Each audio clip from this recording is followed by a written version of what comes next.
Mesdames, Messieurs, bonsoir. Merci de nous rejoindre. Spécialisé en matériaux de construction écologiques et naturels, isolation et peinture naturelle, Ecobati ou Auxarre célèbre ses 30 ans d'existence. Cette société compte 6 magasins en Belgique et 4 en France.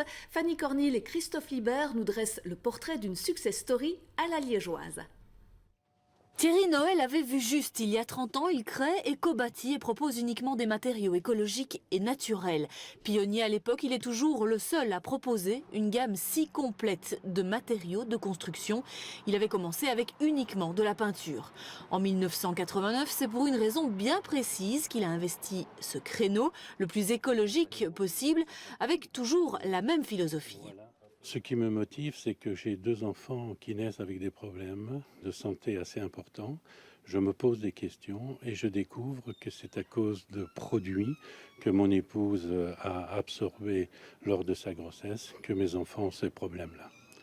Donc je veux construire une maison écologique, saine, et je ne trouve pas beaucoup de produits en Belgique. Donc je vais principalement en Allemagne, en Suisse, en Autriche. Et après, je me dis, pourquoi ne pas aider les gens et leur donner la possibilité d'avoir ces produits. Ecobati, c'est 6 magasins en Belgique et 4 en France. Ici au Auxarre, Ecobati emploie 22 personnes et difficile d'imaginer que derrière ce magasin se cache un entrepôt de 8000 m² où l'on s'active en permanence puisque 3000 produits sont proposés ici. Il existe une alternative à presque tout dans le milieu de la construction. Nous avons 10 critères pour choisir les produits, donc des produits les plus naturels possibles, consommant peu d'énergie à la fabrication ou au recyclage, ne contenant aucun produit chimique dangereux à la santé et, si possible, à l'heure actuelle, les plus locaux.